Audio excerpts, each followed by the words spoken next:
Salut tout le monde, bienvenue à ce nouvel épisode d'On jase là, Marc-André au micro. Et cette semaine, comme à l'habitude, on vous parle d'un nouveau sujet. Je suis entouré de Samuel. Allô. Rosemary. Allô. Clarence. Allô. Et notre invité cette semaine, Laurence Amélie Quévillon. Salut. Comment ça va, Laurence? Ça va bien, toi? Ben, ça va super bien. Donc, Laurence, toi, en fait, tu viens nous parler cette semaine des nouveaux cours à la sexualité qui s'en viennent à l'automne, donc au Québec. Effectivement, donc le retour de l'éducation à la sexualité au Québec, un des sujets chauds en ce moment, donc on va en parler aujourd'hui ensemble. Super. Puis toi, en fait, t'es sexologue de formation. En fait... Est-ce que tu peux dire que t'es sexologue? Puis toi, tu viens de finir ta maîtrise. Exact. Donc, j'ai mon baccalauréat et ma maîtrise en sexologie. Par contre, je ne suis pas membre de l'Ordre des sexologues du Québec. D'accord. Sexologue est un titre réservé, donc je ne peux pas dire que je suis sexologue, bien que j'ai la formation de sexologue. OK. Donc, t'es spécialiste en sexe pour le besoin de l'émission. Ça va être ton titre maintenant. Ça convient tout à fait. Super. Ben écoute, j'ai vraiment hâte qu'on aborde ce sujet-là ensemble. Mais avant, Rosemary, qu'est-ce qu'on boit? Donc aujourd'hui, on boit la bière Bison Mécanique. J'adore le nom. C'est un beau nom. Vous avouer, Bison là. Mécanique. Oui, la Bison Mécanique de la brasserie Saint-Boc de Montréal. Donc c'est une saison à l'herbe de bison, bière à 5,5% d'alcool. Donc l'herbe de bison, c'est une plante herbacée qui pousse naturellement dans la forêt de Białowieża, excusez-moi mon polonais, qui est une forêt entre la Pologne et la Biélorussie. On parle vraiment souvent de Pologne à cette émission-là. Ouais. Ça va? Effectivement. Et c'est à cet endroit-là que les derniers bisons d'Europe vivent à l'état sauvage. Le nom de la plante est un peu anecdotique. C'est pas vraiment une plante que les bisons mangent réellement. C'est juste que elle se situe à la même place que les bisons. D'accord. Donc, la Bison Mécanique est la première bière à l'herbe de bison qui est brassée au Québec. Par contre, on peut retrouver également d'autres boissons à la bière de bison. Je pense à la vodka Zubrowka, je sais pas si vous connaissez, qui est en vente à la SAQ. Ce n'est pas une vodka québécoise. Il me semble que c'est une vodka de Pologne. Mais c'est également, c'est un breuvage qui est fait à base d'herbe de bison. Donc, la robe de la bière est dorée, puis elle a un collet mince. Au nez, on a vraiment des arômes particulières qui sont dus à l'herbe de bison. On perçoit également des arômes de foin, de vanille et d'anis. En bouche, il n'y a pas vraiment de surprise. Ça goûte vraiment ce que ça sent, les céréales, le foin, l'anis. C'est une bière à l'amertume moyenne. Plus faible, selon moi, en amertume que la plupart des saisons. Moi, je m'attendais à avoir une bière quand même un peu plus amère que ça. Donc, la levure typique des saisons n'est pas très goûteuse dans cette bière-là à cause de tous les autres parfums, tous les autres arômes qui sont présents dans la bière. Donc, en conclusion, c'est ça, c'est une bière vraiment particulière et assez unique en son genre. On aime ou on n'aime pas, je pense. Moi, j'ai bien aimé, personnellement. Je suis pas un grand fan d'anis, fait que ça moi vient non moins me plus, chercher. pourtant, j'aime vraiment pas l'anis, mais moi, c'est pas un goût qui m'a dérangé dans cette bière-là. Ben, c'est ça, comme je dis, on aime ou on n'aime pas. Donc, c'est la Bison Mécanique de la brasserie Saint-Boc à Montréal. Je suis surpris, moi aussi, de l'amertume. Je m'attendais à quelque chose de beaucoup plus radical en termes de... Comme je dis, c'est ça, d'habitude, les saisons, c'est des bières qui sont quand même assez houblonnées, ce qui n'est pas tant le cas ici. L'herbe de bison en question, là, oui. On la cultive au Québec? Ou... C'est une très bonne question à laquelle je ne pourrais malheureusement pas répondre. Je ne pense pas. Pour être franche, je pense que ça vient donc vraiment... Donc la réduction serait du produit d'importation? Et puis à partir de ça, il ferait la... Je crois, à ce que j'ai lu, là, à ce que j'ai cru comprendre, oui, je pense que l'herbe est importée. Ouais. OK. Mais encore là, je m'abstiens, là, je suis pas certaine de ce que je dis. Là. Bon. Fake news ou pas, à Et vous voilà. de le découvrir. Merci beaucoup, Rosemary. Ça fait plaisir. Maintenant, Laurence Amélie, le micro est à toi. Oui, donc, on parle aujourd'hui du retour de l'éducation à la sexualité dans les écoles à partir de septembre prochain. Donc, avant de parler de ce qui est à venir, je vais faire avec vous un petit historique de ça a l'air de quoi l'éducation à la sexualité au Québec. Donc, pour faire ça, on retourne vers la fin des années 1970, lors desquelles on remarque que la lutte pour la contraception qui a été menée par les groupes progressistes a vraiment fait son chemin, puisque la majorité des femmes à ce moment-là utilisent un contraceptif. malgré cet avancement, il y a quand même beaucoup de résistance quant à la mise en place de l'éducation à la sexualité, notamment de la part de l'association des parents catholiques là, qui vont vraiment nuire. On est choqués. Ils le savent, là, c'est quoi le meilleur moyen de contraception? L'abstinence. ça marche. Tu seras surpris d'apprendre, Sam, que même si l'abstinence est considérée comme un moyen de contraception, ce n'est pas le moyen de contraception le plus efficace. Il n'est pas efficace à 100%. Ben oui, Franchement surpris. regarde Jésus. Voilà. Donc voilà, par la suite, dans la même temporalité, la Fédération du Québec pour le planning des naissances va faire circuler une pétition qui a pour titre « L'éducation sexuelle, une responsabilité sociale » qui va recueillir des milliers de signatures. Donc, suite à ça, c'est en 1985 vraiment que le programme de formation personnelle et sociale, donc les cours de FPS, sont implantés. Ces cours-là ont été abolis au début des années 2000 avec la réforme pédagogique dans le but de laisser plus de place aux matières premières de base, là, comme le français, les maths et autres, et parce que l'éducation à la sexualité qui était donnée dans le cadre de ces cours-là était très inégale en fonction de qui la donnait. Fait que nous ici autour de la table, Samuel, Clarence et moi, on était la dernière année avant la réforme. Vous deux, les filles, vous étiez dans la réforme, donc vous n'avez pas eu de cours. Effectivement, je m'en allais on en a eu quelques-uns. Poser la question, donc c'est intéressant justement de voir qu'une année fait vraiment une grande différence là, en termes d'éducation à la sexualité juste au sein du groupe qu'on est aujourd'hui. Donc, vous rappelez-vous, les gars, avoir eu de l'éducation à la sexualité dans le cadre de vos cours de FPS? Oui, au primaire, avec l'infirmière d'école, une petite madame qui était religieuse, je pense, qui arrive avec l'espèce de pénis en bois massif, qui est un peu épeurant quand t'es en 6e année, qui nous montre comment mettre un condom. Oui, et ça, qui est si massif parce que sinon on ne le verrait pas aussi bien du fond de la classe. Ouais. Exactement. Mais ça crée quand même des standards assez complexants pour les jeunes garçons. On commence à s'en remettre à peine. Mais je me souviens qu'on y avait ça, il avait abordé la question des règles pour les filles.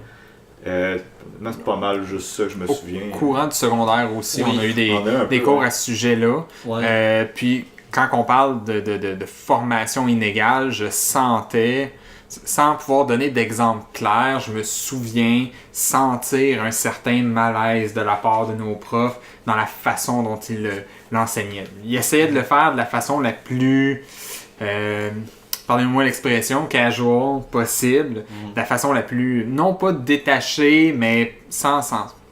On sentait que le ton qu'ils prenaient n'était pas évident à trouver pour eux.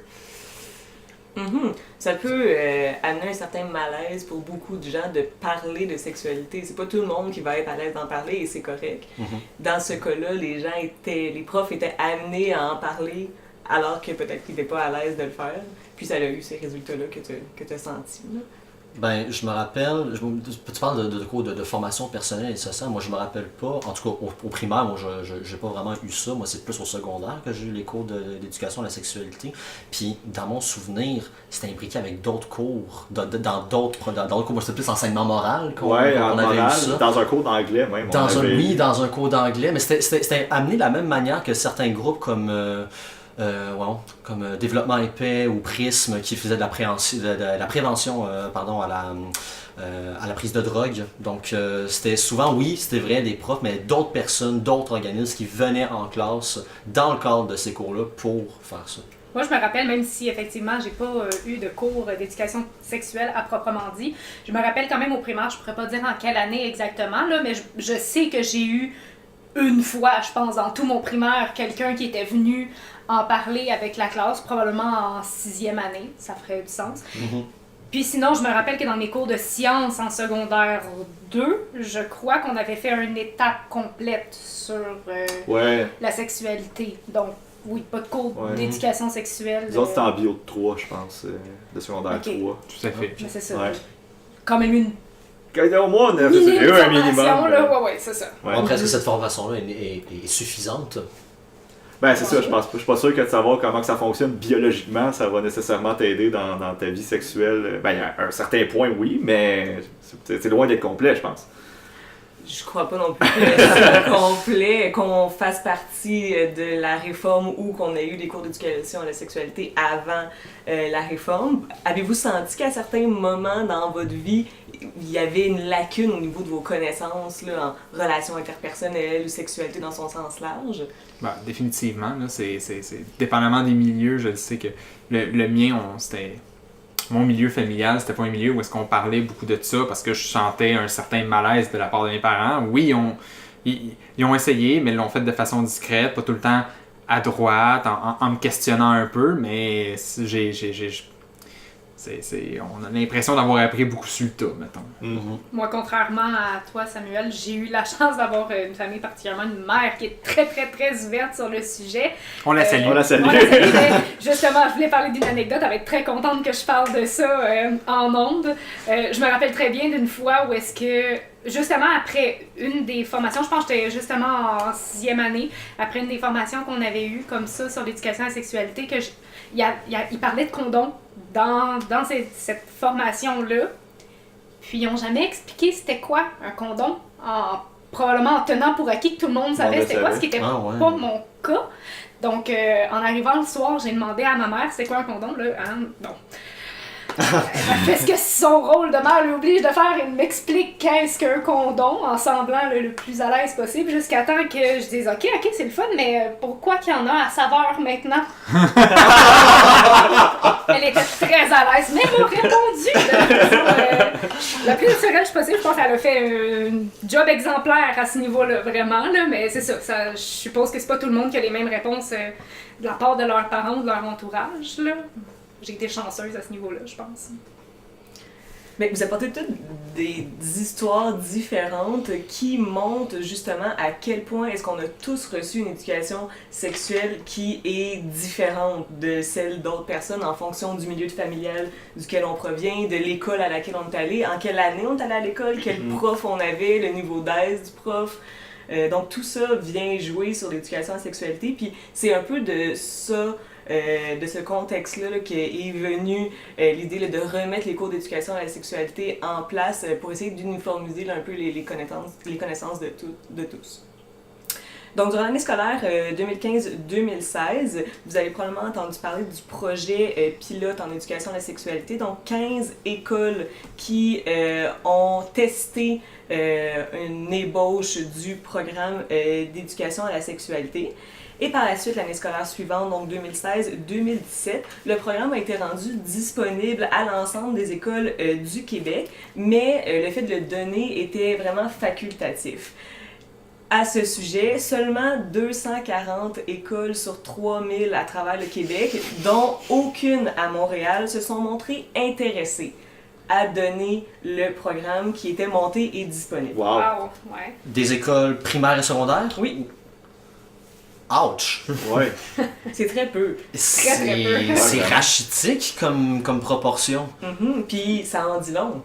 Oui, Pourquoi? Définitivement. Est-ce qu'il y a une Surtout partie de ça que ça serait l'accès aux ressources pour le donner? Mais le programme est déjà monté. Moi, c'est ce que je trouve pire encore. Là, les profs n'ont pas à Ben, une formation monter quand même. eux-mêmes un D'avoir une programme. formation, Oui, c'est ça? évidemment. Mais comme le gros du travail est quand même fait, je pense. Là.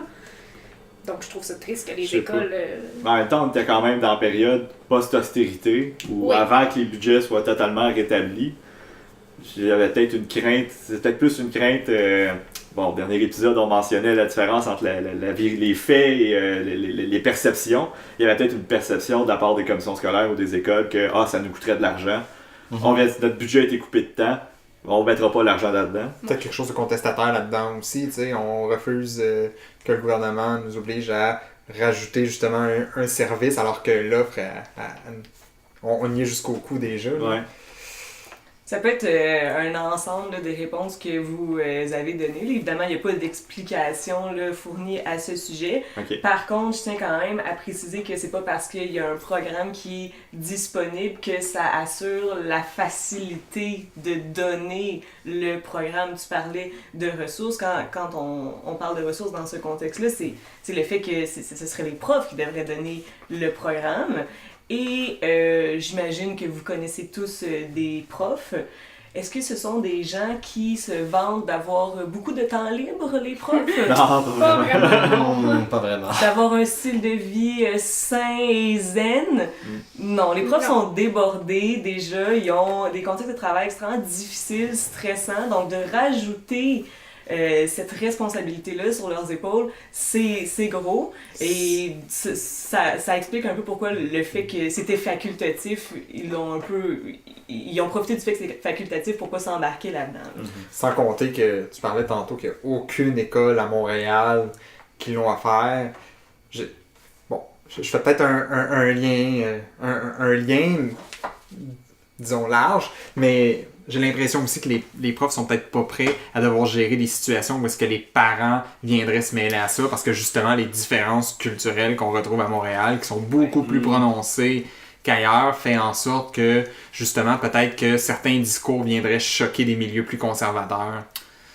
effectivement, ouais. Mais à chaque milieu, c'est problématique. Tu sais, tu parles de diversité culturelle qui peut effectivement amener une certaine couleur à l'éducation à la sexualité dans les grands centres urbains, mais l'éducation à la sexualité en région a aussi des couleurs particulières parce qu'on sait souvent que dans ces milieux-là, beaucoup plus d'homophobie, entre autres. Donc, c'est des trucs qu'il faut aborder d'une façon quand même particulière. Ça, il y a des couleurs particulières, puis c'est pas celle du drapeau arc-en-ciel. Non, Non. pas vraiment. Excusez pour cette mauvaise Broum. blague.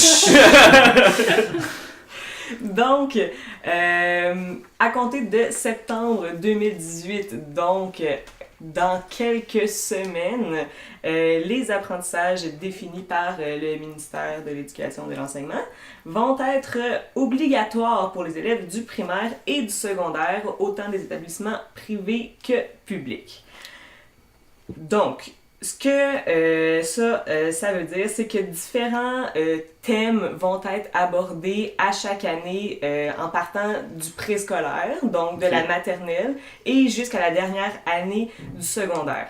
Ces thèmes-là ont été sélectionnés avec l'aide de sexologues qui ont considéré le développement psychosexuel des jeunes pour vraiment viser des thèmes pertinents selon l'âge. Donc, un petit aperçu là, des thèmes qui vont être abordés. Donc, par exemple, lorsqu'on parle d'éducation préscolaire, donc des jeunes de maternelle 5 ans, il y a 2 thèmes qui vont être abordés. Le premier, c'est la croissance sexuelle et l'image corporelle, donc des apprentissages du genre reconnaître les parties du corps, incluant les organes génitaux, apprendre qu'il est important d'être fier de son corps et d'en prendre soin. Et le deuxième thème, c'est la conception, la grossesse et la naissance. Donc, apprendre des connaissances de base sur la grossesse, la naissance, l'accueil d'un bébé dans une famille et les différents modèles de famille. Ah, ok, donc il y a une ouverture sur les différents modèles. Donc, c'est pas juste la promotion d'un modèle de famille hétéronormatif ou rien, ok? Non, c'est supposé justement aborder différentes formes de modèles de famille. C'est vraiment cool, ça. Oui, vraiment. Mm-hmm. Que ce soit sur papier, surtout, là, c'est rassurant. Encore Oui. une fois, à condition que ce soit bien fait. Bien entendu, Oh, oui, ouais, évidemment. le programme existe peut-être sur papier, mais comme tu l'as si clairement et justement dit, Laurence, c'est les profs qui le présentent. Mm-hmm. Mais on va y revenir plus tard à la façon dont le programme est donné. Je veux savoir, d'après vous, les 2 thèmes là, que je vous ai dit par rapport à la maternelle, est-ce que c'est des thèmes qui vous semblent appropriés ou c'est quelque chose qui vous choque d'aborder ça avec des jeunes de 5 ans? Personnellement, je crois me souvenir à la maternelle avoir appris justement, comme on parle justement de l'acceptation et la reconnaissance des différentes parties du corps, je me souviens avoir appris justement comme les parties de la femme, les parties de l'homme, puis comme quoi, tu sais, la notion de respect. En tout cas, j'ai un vague souvenir, c'est loin, hein? Mais j'ai un vague souvenir comme quoi on nous présentait ça dans la mesure du respect, comme quoi ça, on touche pas.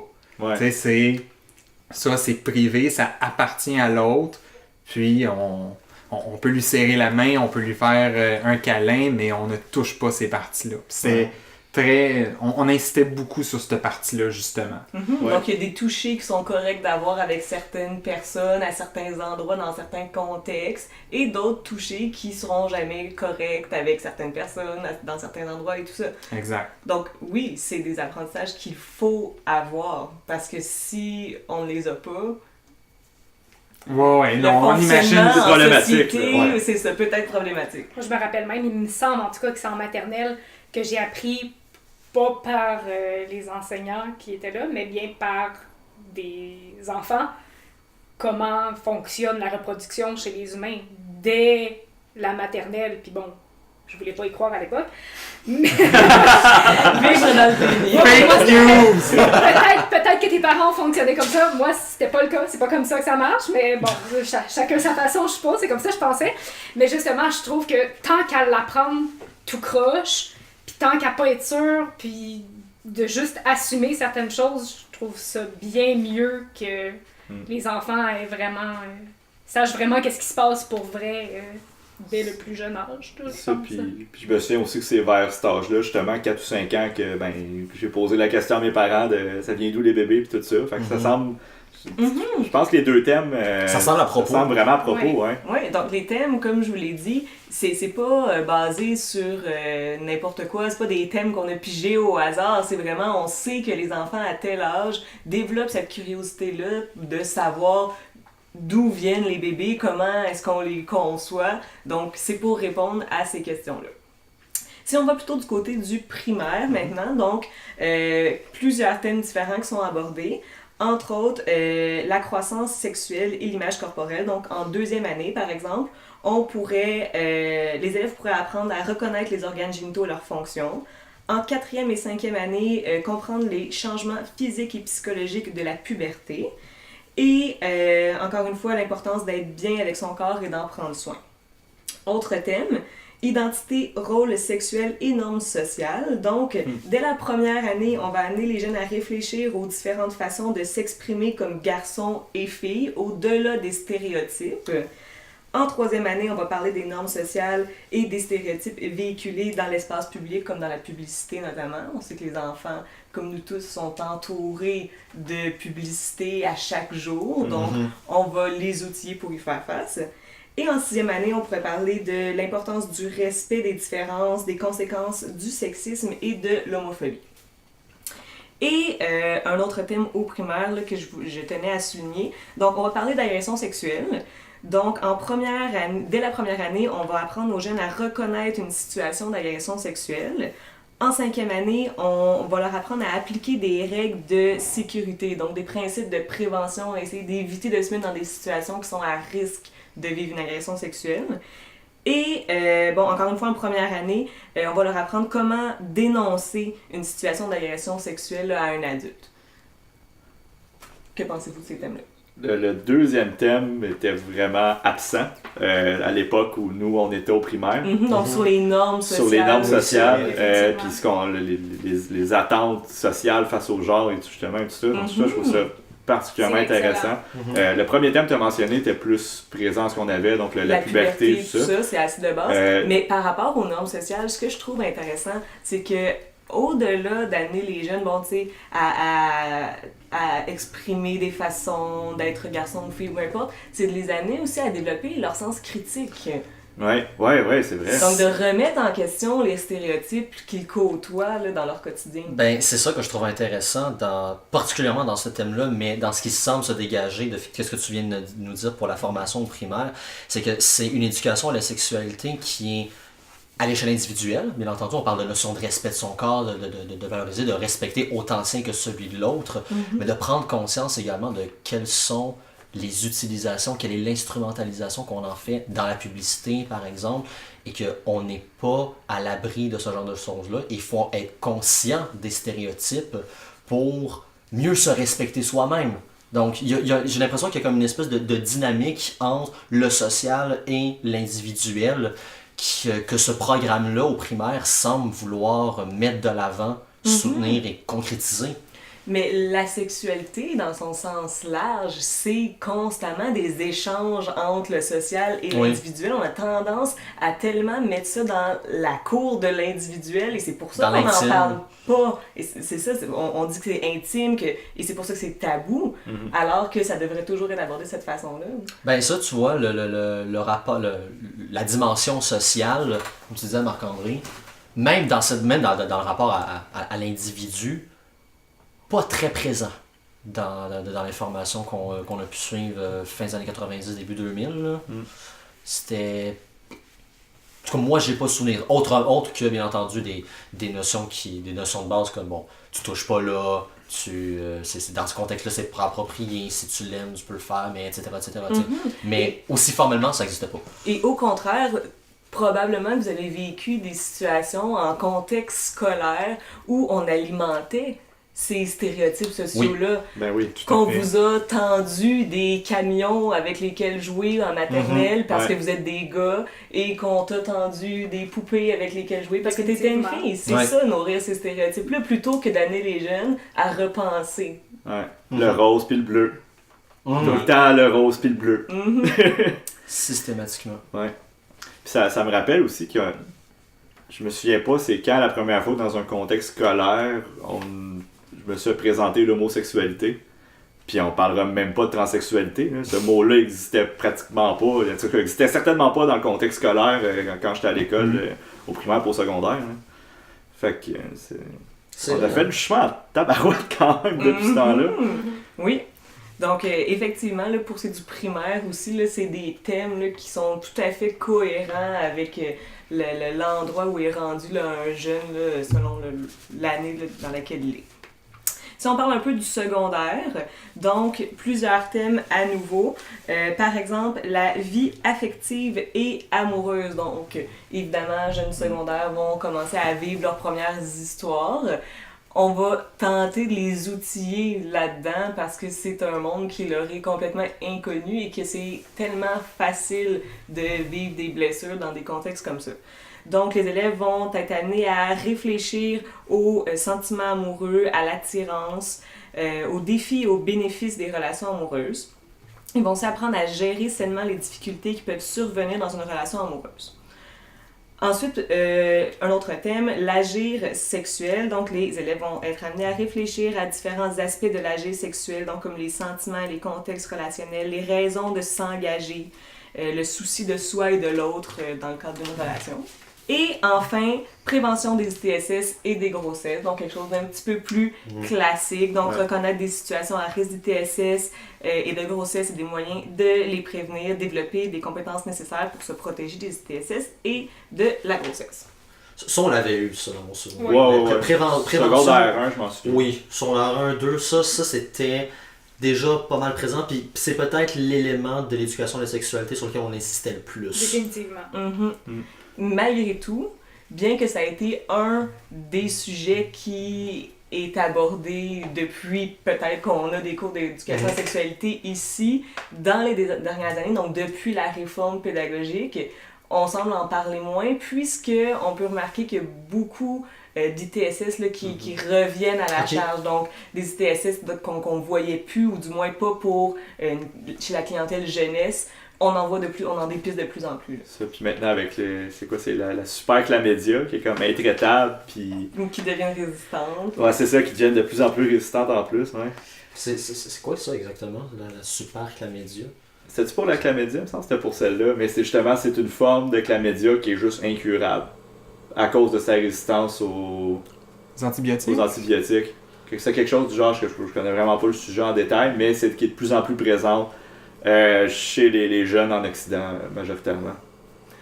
Et par exemple, la syphilis, qui est une ITSS qu'on ne voyait plus ou qu'on voyait chez une population adulte, maintenant revient chez les adolescents. Là. Donc c'est inquiétant, là, définitivement. La syphilis, la maladie dont à peu près la moitié des auteurs célèbres avant le 20e siècle sont décédés. C'est effectivement ça que je me disais. Donc, parents, Sautez au rideau si votre enfant vous déclare qu'il veut devenir poète. Est-ce que c'est comme ça que tes parents ont réagi, Clarence? On va pas On va pas rentrer dans rentrer ce là. sujet-là. C'était avant le retour de la syphilis, fait que c'était Oh correct. là là, c'est bon, je suis safe. Pour l'instant. Hey, Hey, discours alarmiste. bon. Mais blague à part, j'aurais quand même une question. Tu as parlé de l'agir sexuel. Est-ce qu'on sait un peu comment les jeunes vont être approchés de cette manière-là? Je pose la question un peu candidement. Comment ça va se présenter? Est-ce qu'il va y avoir des exercices, des mises en situation? Ben, autant pour l'agir sexuel que pour toutes les autres thématiques, je suppose, puisque je n'ai pas eu accès là, aux détails du programme, mais que les techniques pédagogiques utilisées vont être vraiment variées. Là. Fait que, tu sais, on parle de mise en situation, de discussion, débat, brainstorming et tout autre genre d'activité qui peut favoriser l'apprentissage. Ok. Puis, chaque exemple que tu as donné, tous ces trucs-là, ça va être la responsabilité du professeur que de les donner? J'y arrivais. Donc, je pense qu'on peut conclure que le programme en soi est quand même bien bâti puis qu'il a de l'air adéquat là, aux yeux de gens qui s'y connaissent moyennement en sexualité. Toi, avant d'aller à l'autre aspect, toi en tant que spécialiste du sexe, est-ce que tu vois certains bémols à ce programme-là? Franchement, non. Dans le sens où, peu importe qu'est-ce qui serait dans le programme, ce serait mieux que rien. Ouais, vu de même. Donc, la situation actuelle. Mais moi, la vue d'ensemble que j'ai, je le trouve excellent. On aborde la sexualité sur un paquet d'aspects, puis on est vraiment allé chercher les questions que les jeunes ont. Tu sais, c'est beau parler des TSS dans une classe, mais quand tu sors de la classe, le jeune qui va te courir après pour te poser une question, il veut te demander comment tu sais que tu es en amour. Et ça, il en parle dedans. Okay. Donc, je pense que ça va répondre aux besoins là, que les jeunes ont. Là. Quand tu parles des jeunes, c'est sans distinction de genre. Autant gars que filles ou non-binaires, etc. On sent que ce souci-là chez l'ensemble des jeunes, pas plus chez les filles ou plus chez les gars, etc. C'est sûr qu'il peut y avoir des variations, là. Mais de façon générale, ce sont toutes des thématiques qui vont intéresser les jeunes indépendamment de leur genre. Okay. Ça, c'est certain. Donc, on va parler maintenant un peu de la façon dont ce programme-là va être donné. Puisque, bon, comme tu le disais, Sam, ça va être effectivement aux enseignants à dispenser le programme d'éducation à la sexualité. Donc, les contenus sont créés en entier. Les enseignants sont supposés être formés pour distribuer le contenu. Cela dit, le 18 avril dernier, donc relativement proche de septembre 2018, un article de la presse laisse entendre que le ministère de l'Éducation n'a pas fait ses devoirs par rapport à l'éducation à la sexualité, puisque les enseignants n'étaient toujours pas formés à ce moment-là pour donner le nouveau programme. La Fédération des syndicats de l'enseignement a même recommandé à ses membres de ne pas accepter de fournir cet enseignement s'ils n'ont pas d'abord reçu la formation nécessaire. Donc, est-ce que les cours d'éducation à la sexualité vont vraiment être donnés en septembre 2018? À voir. Parce qu'on sait toujours pas si ces enseignants-là ont reçu la formation. Ouais. On ne sait pas, et est-ce qu'elle va être suffisante? Ouais. Parce que c'est quand même une grosse job, on s'entend. C'est Définitivement. pas seulement de prendre l'atelier, le donner. C'est le donner de façon adéquate et de réussir à gérer ce qui va en sortir. Ouais. Donner un atelier sur les agressions sexuelles, ça se peut que ça fasse émerger des situations. Définitivement. C'est sûr. Est-ce que les enseignants sont prêts à gérer ce genre de situations-là qui peuvent quand même être complexes? Surtout qu'à ce moment-là, c'est absolument impératif d'avoir une ressource spécialisée proche pour pouvoir justement intervenir rapidement. Et à ce jour, il n'y a pas de sexologue dans les écoles, seulement un ou quelques sexologues dans chacune des commissions scolaires. Donc c'est très peu, là. Ils sont déjà probablement débordés avec toute cette histoire là, de programme d'éducation à la sexualité qui revient. Donc je crois pas qu'ils vont avoir le temps d'aller dans l'école de quartier pour ramasser un élève qui aurait fait un dévoilement d'agression sexuelle. Est-ce qu'il y a d'autres corps de métier qui peuvent disons, assumer une part de responsabilité. Je pense au travailleur social, par exemple. Effectivement, c'est pas obligatoire que ce soit les enseignants qui donnent le cours. Ça pourrait être d'autres membres du personnel comme technicien en travail social, psychoéducateur, technicien en éducation spécialisée et autres. Mais dans le cas d'intervention comme ça, justement, il serait formé, Puis est-ce que avec ce bassin-là, on est capable de combler quand même une partie des besoins ou on sent vraiment qu'on est face à un mur puis qu'il y a des situations qui vont survenir puis que... Écoute, je peux me baser sur mon expérience dans le milieu communautaire à titre là, de personnes qui travaillent avec des victimes d'agressions sexuelles pour un organisme communautaire et c'est quand même très fréquent là, que j'ai des intervenants d'école qui m'appellent pour me dire de me déplacer dans l'école et de venir faire une intervention parce que eux ils ont une formation évidemment là, en sciences sociales, mais de façon relativement générale, ils vont traiter un paquet de problématiques différentes vécues par les jeunes. C'est des spécialistes de la clientèle jeunesse, mais pas des spécialistes des problématiques comme celle des agressions sexuelles. OK. Donc... Il semble avoir un besoin criant de couvrir tous les fronts. Après, est-ce que ce serait sain ou recommandable de confier tous ces fronts-là à une seule personne, en l'occurrence l'enseignant? Est-ce que la question se pose? Est-ce que c'est comme tu disais, Sam, est-ce que ce serait correct d'arrimer d'autres corps de métier au milieu scolaire pour qu'ils puissent donner, si c'est pas le programme lui-même, à tout le moins épauler, agir comme une espèce de consultant ou de faire la consultation ou de la recommandation dans les écoles, mais sur le terrain? Bien, en ce moment, c'est un peu ce qui est fait dans le sens où les commissions scolaires ont engagé des sexologues dernièrement à titre de conseillers en sexologie, mais c'était pour l'élaboration et la mise en place du programme. Donc, est-ce qu'un ou deux sexologues de plus par commission scolaire va vraiment permettre de conseiller les écoles sur des cas particuliers? J'en doute. Okay. Puis est-ce qu'en ce moment au Québec, il y aurait assez de sexologues pour faire ça, anyway? Est-ce que tu le sais? Il y a beaucoup de sexologues au Québec dans le sens où lorsqu'on est bachelier en sexologie, on est sexologue éducateur. Okay. Beaucoup de gens réussissent à décrocher là, un bac en sexologie. Et il y a relativement peu d'emplois dans le domaine de la sexologie. Donc, je pense qu'il y aurait quand même beaucoup de personnes qui seraient intéressées à s'impliquer dans le milieu scolaire. Okay.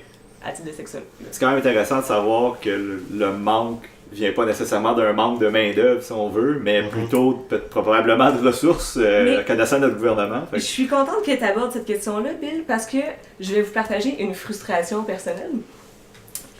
J'ai discuté avec une représentante d'une commission scolaire X, soit l'agente de développement portant le projet du retour de l'éducation à la sexualité à cette commission scolaire-là.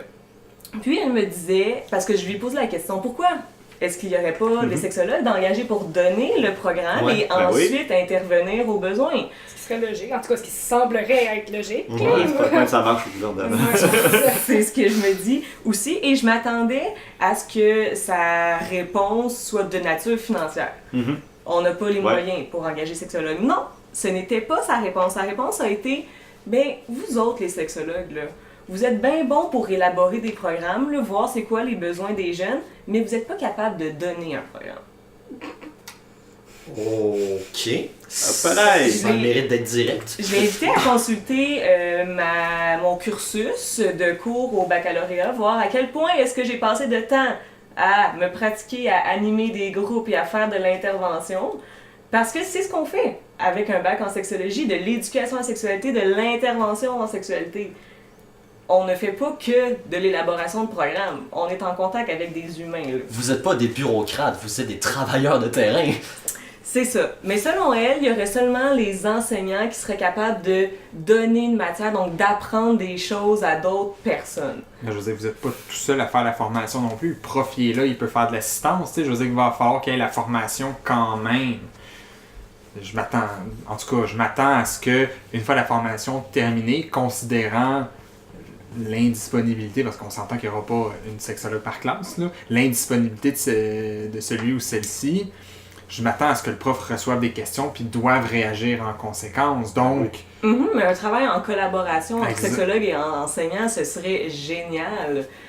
Mais ça ne semble pas être envisagé pour le moment. Ça, c'est une vision quand même. Là. Je sais Ouais. pas si elle est partagée partout. Là. Il y a quand même une pluralité. Moi, je sens beaucoup en cette personne, en cette émission d'opinion-là, justement, quelque chose de très subjectif, là, Ouais. très perçu. Là. Fait qu'il faut nuancer, mais effectivement, je pense que c'est quand même représentatif du fait que il n'y a pas juste les jeunes à éduquer là-dedans. Oui. Fait que c'est ça, fait que il y a un gros aspect, ça, comme tu dis, Sam, de perception par rapport à ce métier-là de sexologue. L'autre réflexion que j'ai, c'est par rapport à cette défense-là, si on veut, du rôle d'enseignant, qui est pas mauvaise en soi, qui est un peu poussée, je pense, pour ce type de sujet-là. Mais est-ce que tu penses que les syndicats de profs jouent un rôle là-dedans pour peut-être continuer cette perception-là, parce qu'ils veulent s'assurer qu'il y ait le moins de monde possible qui joue dans leur plate-bande, même si ça viendrait peut-être leur nuire parce que ça leur rajoute à leur charge, mais... Là, c'est l'analyse politique en moi qui essaie de comprendre les autres forces Ouais. en jeu. Mais... Ça sent la théorie du complot. Là. Ouais, j'avais pas Ah, envisagé ça. je voulais vraiment pas y aller dans ce sens-là, vraiment pas. Non, mais tu sais, Non, mais il y a une espèce de défendre l'intérêt Non. qui est peut-être extrême. Là. Non, mais je pense que J'ai de la misère à le formuler aussi. Non, mais une autre avenue possible, ce serait d'envisager le problème sur le plan de la valorisation du métier d'enseignant. C'est quasiment rendu un lieu commun au Québec de dire que nos enseignants ne sont pas assez valorisés par les parents, par la population et parfois même par leur propre corps de métier. Donc, est-ce que ce genre d'opinion-là n'est pas une réaction dont naturellement les sexologues font les frais parce que c'est dirigé dans le contexte contre eux, mais est-ce que c'est pas une réaction aussi contre ce climat-là très austère et très nocif pour la condition d'enseignant? J'ai comme l'impression que ça pourrait être un élément d'explication. Après, est-ce que ça vient régler le problème de la présence des sexologues dans les écoles? Absolument pas. il y a clairement aussi une perception. Perception d'un sens, perception de l'autre aussi. Il y a une perception par rapport au métier de sexologue qui est justement, on dit, bureaucrate. En tout cas, venant de cette opinion-là, là, c'est pas un échantillon très représentatif, Non, mais, non. mais sans.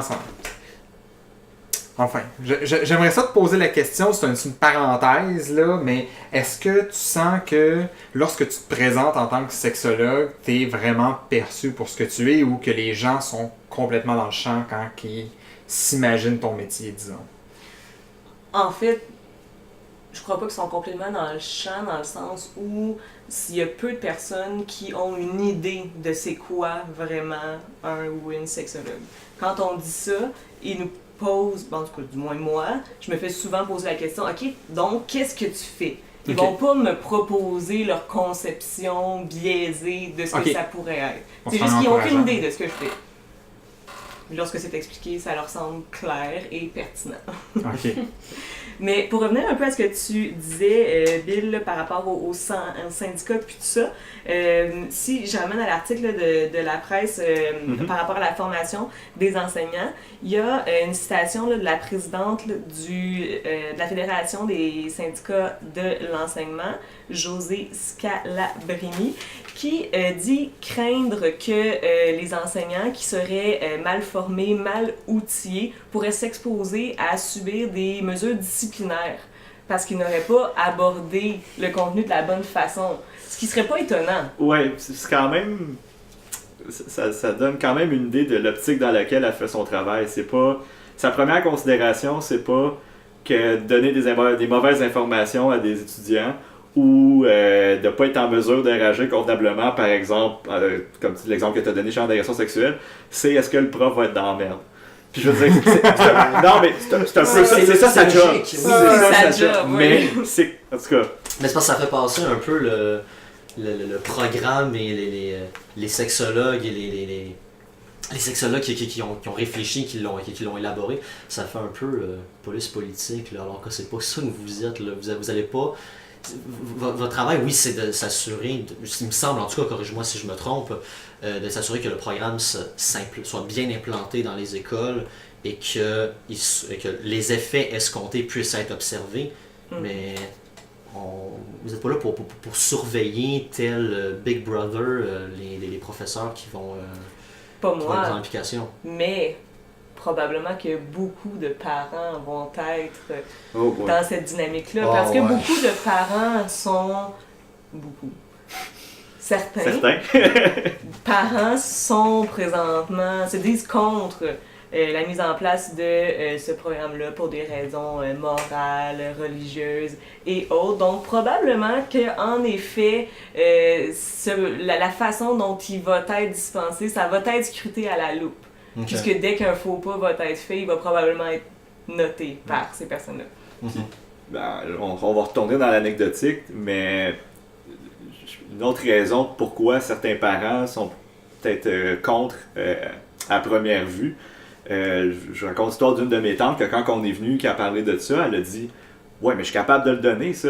Tu sais, je suis capable, ça me dérange pas de parler de sexe avec mes enfants. » Puis comme je dis « Oui, c'est correct, puis tant mieux. » Mais tu sais, c'est pas ça sera pas pareil pour tous les enfants partout, là. C'est des familles que ça arrivera pas. On en a parlé un peu au début du show ici. Ça fait pas de ces personnes-là des mauvais parents pour autant, mais tu sais, assurons-nous justement que tout le monde ait cette même formation-là, puis cette même info-là, puis c'est tant mieux si toi, tes enfants peuvent venir te voir après puis t'en parler s'ils sont à l'aise de le faire. Puis là, elle a fait comme, c'est vrai, t'as raison, puis ça a fait changer son fusil d'épaule. Fait que c'est peut-être juste certains parents qui ont l'impression de se sentir attaqués, entre guillemets, dans ce qu'ils voient après ma barre comme étant un rôle de parent. Tu sais. Cela dit, un argument qu'on observe beaucoup chez ces parents-là, c'est qu'ils croient que le fait de parler de sexualité avec les jeunes, ça va amener les jeunes à avoir davantage de rapports sexuels. Ouais, c'est pas vrai. Alors que c'est pas vrai. Au contraire, si, comme tu le disais, là, on fait juste se lancer la balle, tu sais, les parents qui doivent le faire, mais les parents le font pas, c'est à l'école à le faire, mais l'école le fait pas, le jeune se retrouve seulement sans éducation en sexualité. Vers où va-t-il se tourner pour apprendre? Internet! Internet. Et sur Quel Internet, meilleur endroit pour le faire? qu'est-ce qu'on peut regarder? De la pornographie. Ouais. Et la pornographie, mesdames et messieurs, ne correspond pas à la réalité. Non!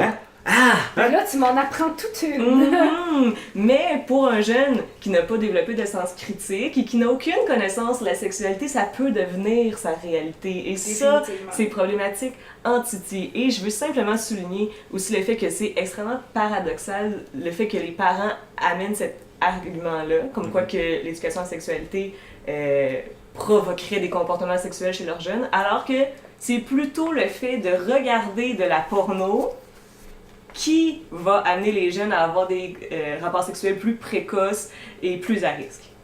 C'est juste une autre anecdote ici qui montre, je pense, l'étendue de cette crise-là, surtout aux États-Unis, dans plusieurs États étonnamment républicains, que le site de porno Pornhub est en train de développer ou a développé des cours de sexualité parce qu'ils sont pas cons, ils savent qu'il y a des kids qui y vont. Puis qu'au moins, si cet enfant-là est curieux, puis qu'il veut quand même s'instruire, qu'il ait accès à des cours donnés par des professionnels. Et là, C'est une compagnie privée qui fait ça, une compagnie de porn, là. C'est. C'est-à-dire qu'il y a c'est un peu besoin à dégoûtant. combler à ce point-là. C'est ça. Parce que c'est leur responsabilité sociale d'entreprise. Ça va dans cette Wow. mouvance-là, justement, où est-ce que beaucoup d'entreprises commencent à ressentir un peu, parfois, les effets pervers, puis que l'image qu'ils ont sur leur public commence à être vraiment importante parce que ça peut changer du jour au lendemain Ouais. grâce aux médias sociaux. Ben, justement, je le vois un peu là-dedans, là, comme quoi il y a un devoir moral de réagir.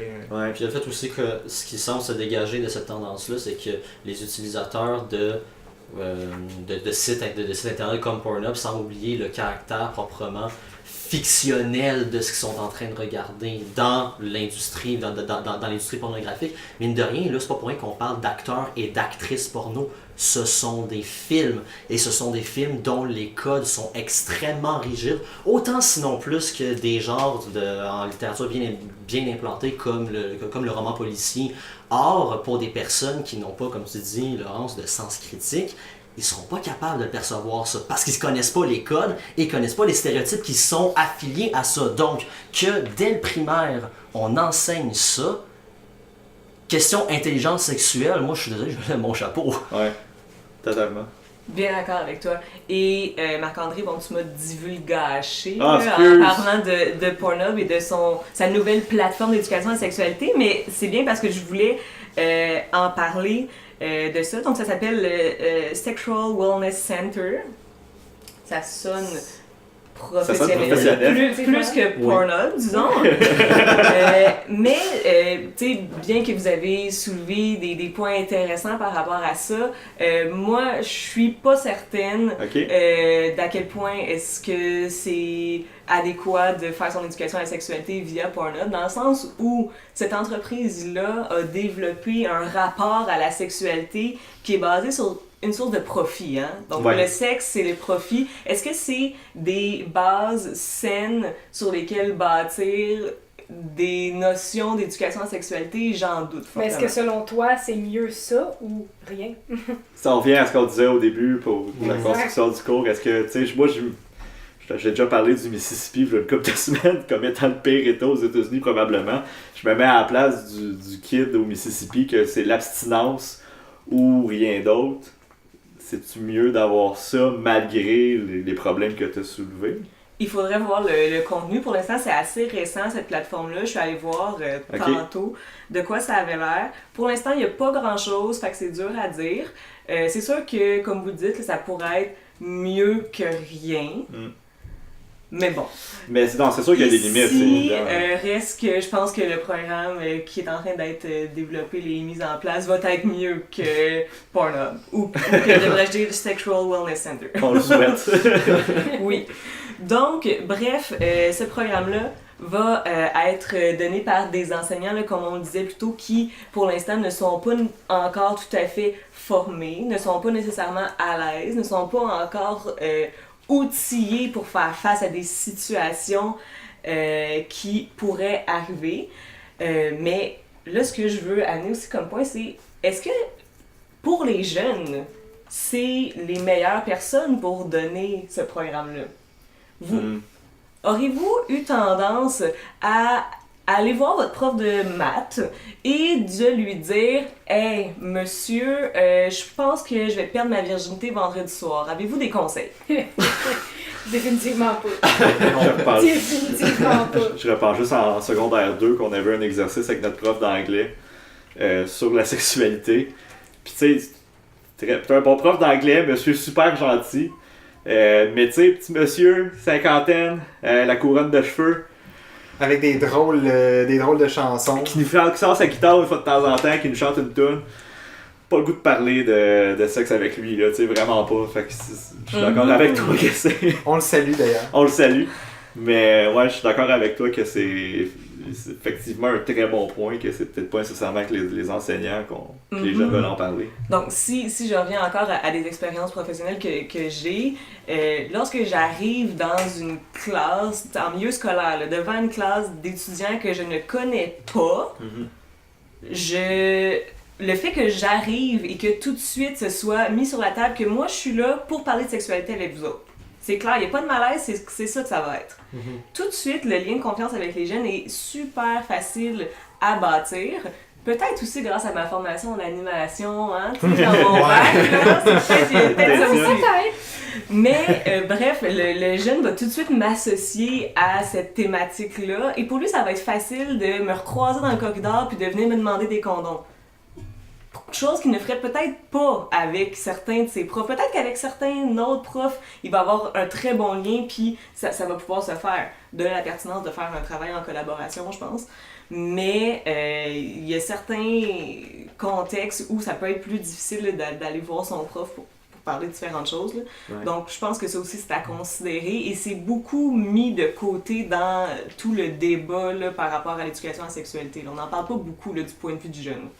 C'est peut-être un peu trop contextuel, mais c'est le genre de choses que quand même il faut prendre en considération. Il suffit que le jeune se retrouve à suivre des cours d'éducation à la sexualité avec un prof avec lequel pour X raison il ne s'entend pas.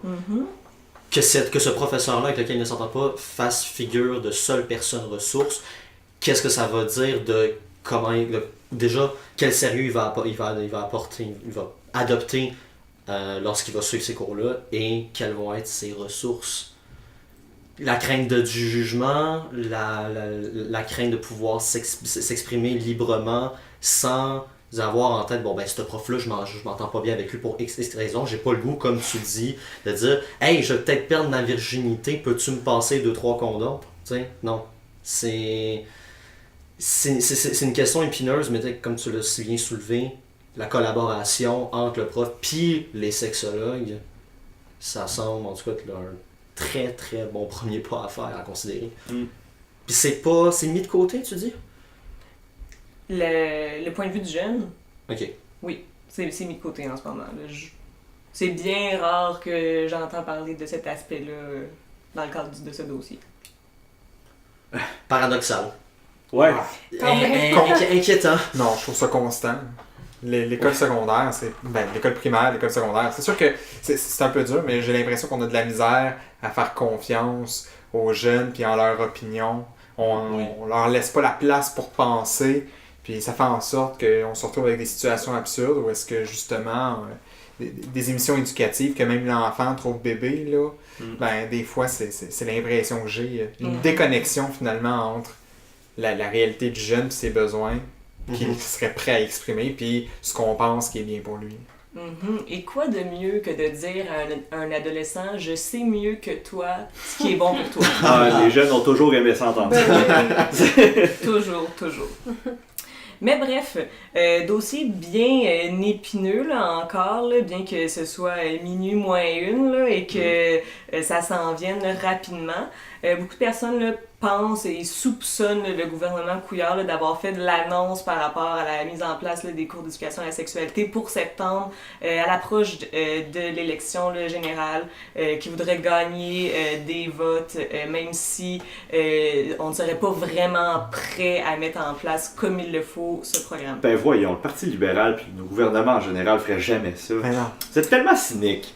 Et surtout dans la foulée là, du hashtag moi aussi, tout ça. L'affaire Weinstein, balance ton port en France. Ouais. Donc, ça a mis la lumière sur cette thématique-là. Donc, je pense qu'ils étaient un peu mis... En étau, là. Ouais. Parfait. Ben, Laurence Amélie, merci énormément. C'était vraiment très instructif, très intéressante comme discussion, enrichissant. Vraiment. Puis, pensez à ça tout le monde quand on va avoir l'inévitable article à un moment donné l'année prochaine, ben en fait à l'automne ou à l'hiver, qui va dire que les cours de sexualité marchent pas. Parce qu'il a peut-être pas laissé assez de temps pour bien l'implémenter, mais le fond derrière semble venir du bon endroit au moins. Donc merci encore une fois. Merci de m'avoir accueilli si gentiment. Ça fait plaisir. Donc Samuel, Rosemary, Clarence, merci encore une fois. Merci à toi. Et donc avant de terminer, en fait, je vous rappelle que l'émission est disponible sur Podbean, Google Play, YouTube et Apple Podcasts. S'il vous plaît, nous laissez des commentaires et 5 étoiles sur Apple Podcasts pour qu'on puisse combattre les algorithmes et monter dans les palmarès. Je vous rappelle aussi de, s'il vous plaît, aimer notre page Facebook, de la partager, de nous laisser des questions et commentaires, ça me fait plaisir de répondre. Et on se retrouve la semaine prochaine. Bye bye! Wow, salut!